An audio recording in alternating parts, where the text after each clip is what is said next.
শুভ দুপুর বন্ধুরা, দুপুরে গরম গরম ভাত নিয়ে বসে পড়েছি। আজকে দেখো গরম ভাত আর নিচ্ছি, এখানে নিয়েছি আলু ভাতে পেঁয়াজ ভাজা লঙ্কা ফোড়ন দিয়ে মাখা,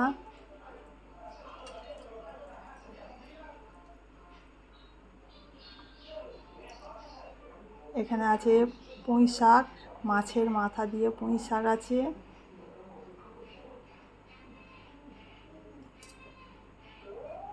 এখানে আলু পোস্ত আছে, এখানে ঢ্যাঁড়স মাখা, আর নিচ্ছি এখানে ডিমের কারি, আলু দিয়ে ডিমের কারি, আর নেবো ইলিশ মাছের রসা। এই হয়েছে বন্ধুরা আজকে আমাদের দুপুরের লাঞ্চের মেনু। কেমন হয়েছে অবশ্যই জানিও।